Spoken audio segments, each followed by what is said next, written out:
כל הלשון, כל התורה, בכל מקום. Nedarim Basalamet Lametek. Bonjour, aujourd'hui on va continuer à parler Bezrat Hashem des Tehamim, les Tehamim qu'on connaît dans le Chumash. Donc c'est une suite du shiur précédent. On va essayer d'avancer. Je pense pas qu'on aura le temps de tout finir parce que c'est vraiment un sujet qui est très long et très intéressant d'ailleurs. Donc si vous me permettez, ce shiur aussi sera plus long que les shiurim d'habitude. Sûrement que le prochain shiur aussi il parlera de ça parce que c'est un sujet qu'on n'a pas l'habitude d'en parler. Et donc si on a l'occasion maintenant de rentrer dans ce sujet un petit peu et d'apprendre pas mal de choses, c'est quelque chose c'est vraiment le moment de le faire. Donc hier on a déjà vu à propos des Tehamim, on a commencé ce sujet à cause de la Gemara qui nous parle des Tehamim, à savoir est-ce que on peut apprendre la Torah gratuitement à travers les Tehamim. Est-ce qu'on peut dire qu'on prend en fait le salaire de l'étude, de l'enseignement de la Torah pour les Tehamim ou pas? On a vu une marloquette là-dessus dans la Gemara, et la marloquette au fait c'est est-ce que les Tehamim sont minatora, donc Halakha et Moshe Messina, ou bien les Tehamim ne sont pas minatora. Et la halakha sera tranchée dans le Ran et dans les Rishonim, apparemment, que les Tehamim, on ne considère pas que les Tehamim sont minatora.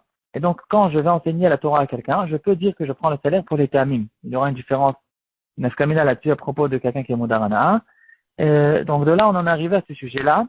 Est-ce que les Tehamim, c'est halakha le Moshe Sinai? C'est pas halakha le Moshe Sinai.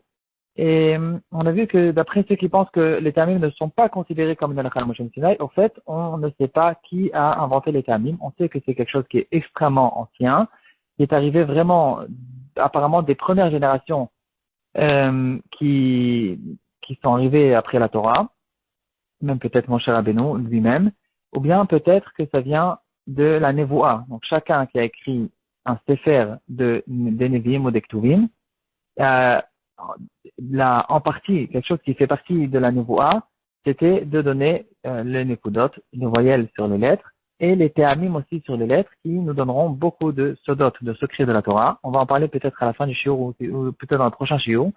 On a vu que dans le Zohar HaKadosh et le Nefesh HaChaim de Rav Chaim de Volojine, il va nous ramener que, aussi au nom du Zohar HaKadosh, et pas mal de Rishonim qui citent les Tehamim en disant que c'est considéré vraiment comme une halakha de Moshe Sinai.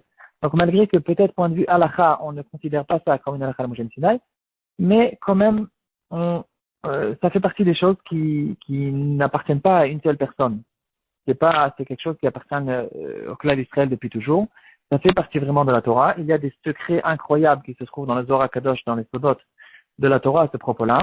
On va voir aujourd'hui quelques exemples qui concernent d'abord le Pshat. On a vu qu'il y a 4 parties dans la Torah. Le Drash, le Remez, le Sod et le Pshat. Et aujourd'hui, on va voir comment les Tehamim, ils vont nous expliquer, au fait, la première explication sur la Torah, c'est les Tehamim. Ils vont nous faire des pirushim très, très spéciaux sur les psukim, dans le Pshat lui-même. On va voir pas mal d'exemples là-dessus. Il faut d'abord faire la différence dans les Tehamim. Il y a plusieurs parties quand on dit les Tehamim, on fait référence à plusieurs choses en général. Il y a le Tam lui-même, c'est-à-dire comment le Tam, il va nous faire les arrêts dans les psukim. Il y a la mélodie du Tam, comme on a l'habitude de le chanter. Il y a le rythme que le Tam va nous faire dans la phrase. Il y a la forme du Tam, donc le dessin qui sera sur le Chumash pour nous faire référence à tel et tel Tam. Il y a le nom du Tam, on va l'appeler Zarka, Pazer Gadol, Talcha, etc. Il y a le nom du Tam. Donc quand on dit que les Tehamim sont à la Chal Moshe Sinai ou pratiquement à la Chal Moshe Sinai, on fait référence au Tam lui-même, c'est-à-dire à l'arrêt que le Tam va nous faire dans le Pasuk. Qu'est-ce que le Tam il représente dans la phrase, et la mélodie aussi. Elle vient de peut-être à la Chal Moshe Sinai ou pratiquement, et le rythme que le Tam va nous faire dans le pasuk. Par contre, quand on va ouvrir le Chumash, on va voir au-dessus des lettres, en dessous des lettres, une forme qui fait référence à un Tam. Ça, c'est sûr que c'est pas halakha de Moshe Sinai. C'est une invention qui a été faite par des très grands tzadikim, peut-être du temps du Beth Amikdash, ou même peut-être bien après le Beth Amikdash, du temps des Amoraïm, du temps des Chachamim de Tveria. C'était une période où il y avait plusieurs Talmidei Chachamim très très grands qui ont fait attention de écrire la Torah sans aucune faute, comme l'histoire du Keter Aram Tova, c'est une histoire en soi. Un Tanakh qui existe pratiquement jusqu'à aujourd'hui, c'est-à-dire pratiquement la majorité du Tanakh existe encore jusqu'à aujourd'hui, et il y a une partie qui a été perdue. Un Tanakh qui date de 1100 ans ou 1200 ans. Il se trouve aujourd'hui à Yerushalayim et il fait partie justement de cette période où les Talmidei Chachamim de Tveria, pendant la période au fait du Talmud Yerushalmi qui a été aussi rédigé à Tveria, et pendant cette période, ils ont fait très attention d'écrire la Torah, qu'il n'y a aucune erreur, et ces Talmidei Chachamim ont peut-être inventé la forme des Ta'amim pour qu'on sache de quoi on parle, en sachant que les Ta'amim étaient considérés comme un Torah chez Béalpé jusqu'à cette période-là. On n'avait pas le droit d'écrire tout ce qui était par cœur, toute la Torah orale, et donc ça passait de Rav en Talmud comment on va chanter le Pasuk, comment on va le découper, c'est-à-dire de lui mettre les virgules et comment on va chanter le Sof Pasuk, etc. Mais il n'y avait pas de forme sur les signes là-dessus, et eux, ils ont inventé ces signes pour qu'ils ne soient pas oubliés. Et c'est de là que ça arrive apparemment, si je me trompe pas, j'espère que je me trompe pas, à ce propos-là. Et d'ailleurs, même les nekudot, quand on voit les voyelles, la forme du kamat, la forme du patar, bien sûr que le kamat et le patar lui-même, comment lire la lettre? Quand je veux dire bereshit et pas barashiat, c'est une halakha Moshe Sinai. Mais celui qui a inventé le teré, que teré c'est 2 points, que ségol c'est 3 points, et le patar, c'est un teré, chacun il a sa forme. Ça, c'est aussi apparemment, ça fait partie des inventions des Talmidei Chachamim de Tveria de cette période. Et c'est eux qui nous ont en fait donné la possibilité de pouvoir le lire facilement et pour ne pas que ce soit oublié. Le nom des Théamim, ça serait, j'ai pas bien réussi à vérifier qui a donné le nom des Théamim, mais le Zohar HaKadosh il fait des très grands sodotes là-dessus. À propos des noms des Théamim, on va voir aussi certains remazim à propos de la forme des Théamim. Donc, il faut savoir exactement comment regarder ces choses-là. Mais les Théamim eux-mêmes, comment lire le Pasuk, c'est quelque chose qu'on considère pratiquement comme une halakha de Moshe Sinai, comme on a vu, malgré que c'est pas très clair point de vue la marcoquette qu'on voit dans notre Gemara. Il faut savoir aussi qu'à l'époque, ils avaient l'habitude que même la Torah chez Baal Peh, les Mishnayot, ils avaient l'habitude de les chanter avec une certaine une parenthèse. De chanter les Mishnayot avec une certaine mélodie. Et on peut remarquer dans la Gemara, par exemple, que la Gemara va nous dire à propos du Mishnah, ici il manque des mots, Chasurim et Chasra, Vachiktane, mais c'est au fait, ceux qui ont une oreille un peu musicale, qui ont l'habitude d'étudier les Mishnayot par cœur, ils peuvent remarquer que celui qui a rédigé les Mishnayot, Rabbi Yehuda Hanassi, il a fait attention que toutes les Mishnayot, elles soient faciles à étudier par cœur. Ils avaient une certaine mélodie. En fait, on se rappelle bien sûr beaucoup plus facilement des chansons que des textes qui n'ont pas de mélodie. Et donc, Rabbi Yehuda Hanassi, qui savait il était intéressé qu'on apprenne toutes les Mishnayot par cœur, comme ça est censé être transmettre la Torah chez Béal Peh, transmise la Torah chez Béal Peh. Et donc, c'est pour ça qu'en fait, on retrouve que dans les Mishnayot, il faut que les phrases elles soient parallèles, que ça soit un peu rédigé comme un poème. Donc, on ferme la parenthèse. Les Théamim, l'importance des Théamim, on peut les retrouver par exemple dans quelque chose de très intéressant dans les Sifrei Torah des Thémanim. C'est vrai qu'on n'écrit pas dans les Sifrei Torah les Théamim, mais on va graver sur le parchemin les Théamim principaux, pas tous les Théamim, le Sof Pasuk et le Atnar. Le Atnar, c'est la virgule qui fera tout le temps la coupure entre les deux parties du Pasuk. Et comme ça, chez les Thémanim, ils ont l'habitude de faire dans les anciens Sifrei Torah, on peut retrouver au fait cette gravure qui se trouve sur le Sefer Torah lui-même. Donc on voit vraiment la grandeur et la force qu'ils ont les Théamim, qu'on les rentre carrément même dans les Sifrei Torah. C'est quelque chose que même les Nekudot, le Nikud des voyelles, on ne les rentre pas. On va donner maintenant quelques exemples à propos des Théamim, qu'on va voir que c'est vrai que c'est écrit dans le Shulchan Aruch, que quand le Baal Koré s'est trompé dans les Théamim, alors on va juste le crier dessus, comme ça c'est écrit Goharimbo. On va pas le faire, on va pas le reprendre, on va juste le crier dessus. Par contre, il y a certaines fois où les Théamim, le Baal Koré, quand il se trompe dans les Théamim, il change la signification du mot, et dans ce cas-là, on n'est pas Yotzei de Chova, et il faudra le reprendre. Par exemple, c'est écrit dans notre parashat de Shavua. On va amener plusieurs exemples qui sont dans les parashats qui arrivent. C'est écrit Bnei Yaakov Shavu Vayavozu. À propos de l'histoire de Shimon et Lévi quand ils ont fait la guerre contre Shrem. C'est écrit que les enfants de Yaakov Shavu Vayavozu. Le mot Shavu, il peut vouloir dire deux choses. Il peut avoir deux significations. Ou bien Shavu, ils sont retournés. Ou bien Shavu, ils les ont pris en otage. Ils ont pris des esclaves de guerre. Et donc, ici, en fait, ça dépend du tam. Ici, c'est écrit Shavu Vayavozu. Donc, ici, c'est le tam. C'est un tam qui s'appelle Munach. C'est un tam qui s'appelle Munach. Et le tam, il faut faire attention où il se trouve dans le mot. puisque le monarch, il se trouve sur le vet, ça veut dire shavu vayavozu. Ils sont revenus, ils sont retournés, pas shavu vayavozu. Si le tam était au début de la lettre, ça voulait dire qu'ils ont pris en otage des gens, des prisonniers de guerre. Et donc ici aussi, si le Baal Koré il se trompe, on devra le reprendre parce que ça change complètement la signification du mot. Aussi à propos de Rivka, quand elle a pris les cruches d'eau pour donner au chameau, une fois c'est écrit Ba'a, une fois c'est écrit Ba'a. Et un c'est mis les L, l'autre c'est mis les Ra. Donc on fait l'accent sur le début du mot ou la fin du mot en fonction du tam. Et ici aussi c'est Me'akev parce que Ba'a ça veut dire elle est venue et Ba'a ça veut dire elle va venir. Dans Teilim, il y a un passage qui dit Kiratu avadecha et avanea. Le mot Ratu peut vouloir dire ils voulaient, ou peut vouloir dire ils ont couru. C'est-à-dire la racine Ratu, ça peut vouloir dire ou Raton, aniroté, ou bien anirat, je cours. Et ici aussi, ça dépendra du tam qui va nous expliquer ce mot-là. Kilon Nachash Be'akov, à propos des brachot que Bil'am a fait au clan d'Israël, le mot Nachash veut dire serpent, et il veut dire aussi sorcellerie. Et donc ici dans le tam, on va dire Kilon Nachash Be'akov, et il y aura un tam qui nous fera la référence qui veut dire il n'y a pas de sorcellerie dans le clan d'Israël, et pas Kilon Nachash Be'akov, il n'y a pas de serpent, ça ne voudra rien dire dans cette phrase. Ça c'est les théamim, on a vu plusieurs exemples des théamim qui vont expliquer le mot. Il y aura des théamim qui vont expliquer la phrase, qui vont nous faire changer la signification de la phrase. À propos de Sdom, Anche Sdom Ra'im Vechataim Lachem Meod. Donc quelqu'un qui lit cette phrase, les gens de Sdom, ils étaient très mauvais et des Rechaim à Hachem beaucoup. Donc nous, quand on lit cette phrase, on a une tendance, on a envie de couper la phrase de la manière suivante. Les gens de Sdom, ils étaient mal et mauvais, virgule, pour Hachem beaucoup. Et ici, c'est non. Non, au contraire. Anches Dom Raim Vechataim la Hachem, ils étaient très mauvais envers Hachem, mais Od, beaucoup. Et ici, le Atnach, la virgule qui va nous couper le pasouk, Anches Dom Raim Vechataim, virgule, ils étaient mauvais et mal et méchants. Et ensuite, le Hachem et Od. Qu'est-ce que ça voulait dire? Qu'est-ce que ça veut dire? Ils étaient mauvais et méchants, principalement, c'était Ben Adam la Chavero. Ils étaient méchants les uns avec les autres, c'était des grands Rishaïm les uns avec les autres, et aussi à Hachem.